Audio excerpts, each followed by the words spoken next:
स्वार्थी। अंतिम भाग। ये क्या माँ, पापा से आप इतना नाराज हो गई कि घर छोड़कर चली आई। पता है आपको ढूंढने की कितनी मेहनत लगी मुझे। रमिया और पेपर में छपे लेख से आपके बारे में पता चला। अरे थोड़ा तो सोचा होता आपने पापा के बारे में। पूरी जिंदगी उनके साथ बिताने के बाद आप ऐसा फैसला क्यों लिया। इतना तो अच्छा तो आप दोनों जवानी में ही एक दूसरे से अलग हो जाते। तब भी तो पापा आपके नशे मारते और गालियां देते थे। तब आपने अगर ये फैसला नहीं लिया तो अब क्यों। रोशन ने अपनी माँ सरला जी से कहा। सोफे पर बैठे पति के ठीक सामने बैठी सरला जी आंखों पर चश्मा खादी की साड़ी में बिना सिंदूर बिंदी लगाए आज पूरे आत्मविश्वास के साथ दोनों बाहों को मोड़े बैठी थी।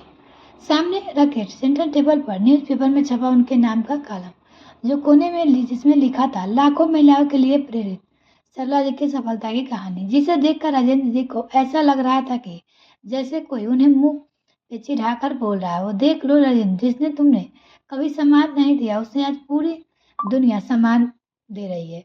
तब इसके पति राजेंद्र जी ने कहा, बेटा तू किससे बात कर रहा है और किसके समझाने की कोशिश कर रहा है। जरा ध्यान से देखो अपनी माँ को, बिना सिंदूर बिंदी लगाए किस घमंड के बराबरी पर बैठी है। और इसे जरा भी शर्म लिहाज और समाज की बिरादरी में हमारे इज्जत मान सम्मान की चिंता होती तो ये घर छोड़कर आती ही नहीं। इसके चाल चलन तो शुरू से ही ऐसे थे, तभी इसने अपनी बेटी को भी बिगाड़ दिया। वो अपनी तुझ पर जोर नहीं चला तो वरना यह तुझे ही बिगाड़ देती। सामने खड़ी रचना और आज नजरे से झुकाए किसी अपराधी की भांति खड़ी थी। कभी रोशना ने कहा, नहीं ये सब रचना की वजह से हुआ है, वरना माँ कभी ऐसा करने की हिम्मत नहीं कर सकती थी। 70 साल की उम्र में छड़ी के सहारे राजेंद्र जी की हड्डियां में जोर भले ना बची, लेकिन पुरुष रूपी पति का अहंकार आज भी जवान ही था। उसे इस उम्र में ही पति का दवा पैरे के नीचे रखने के लिए बेकरार था। लेकिन सरला जी अब बहुत आगे निकल चुकी थी। उनके चेहरे पर एक आत्मविश्वास की चमक थी। अब वो डरी सहमी कमजोर महिला नहीं थी जिसे जमाने समाज परिवार बच्चों का डर दिखाकर कमजोर किया जा सकता था। वो बेटी और पति की बातें को सुनकर मुस्कुरा रही थी। तभी बेटे ने कहा, माँ अब आप मुस्कुराना छोड़कर हमारी बातों को जवाब भी देंगे। आप इतना स्वार्थी कैसे हो सकती हो जो अपने बीमार और कमजोर पति को बुढ़ापे में बेसहारा छोड़ दे।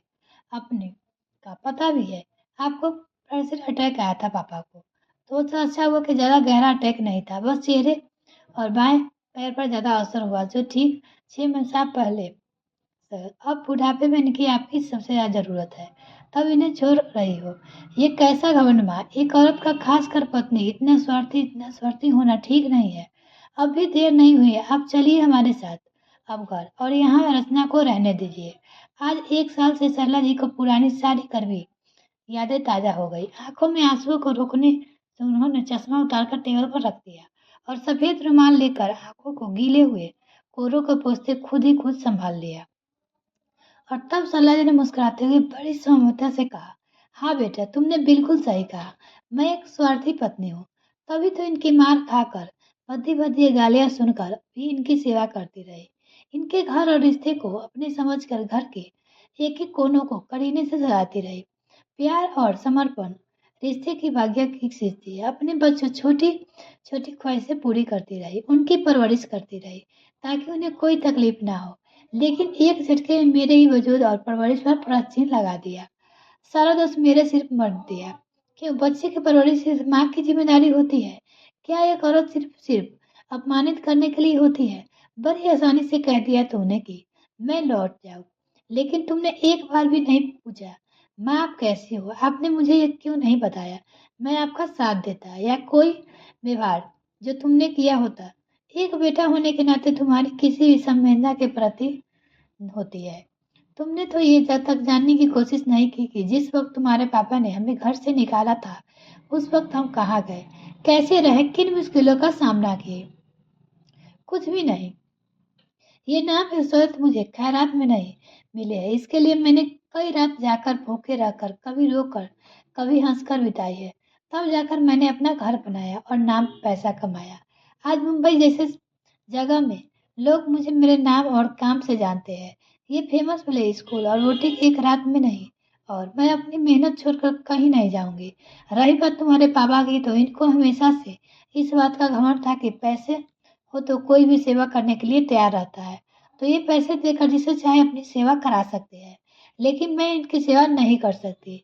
हाँ, इनको पैसे की ज़रूरत हो तो ज़रूर दे सकती हूँ। और हाँ रोशन, तुम्हें तो अपनी बहन का सुरक्षा कवच होना चाहिए था, क्योंकि एक भाई सदैव अपनी बहन की रक्षा करने की रक्षाबंधन पर कस्में खाता है।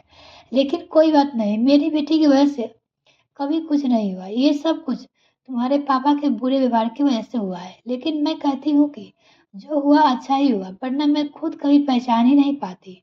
और आखिरी बात, आज दो समझदार पुरुष मिलकर एक औरत को उसके कर्तव्य बता रहे हैं।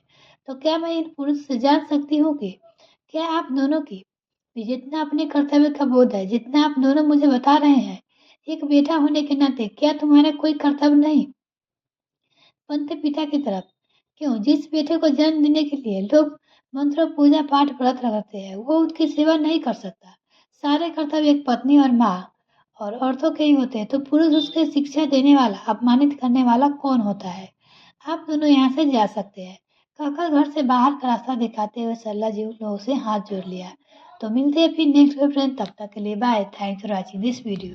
तो और चैनल को अभी तक सब्सक्राइब नहीं किया तो प्लीज मेरे चैनल को जल्दी से सब्सक्राइब कीजिए।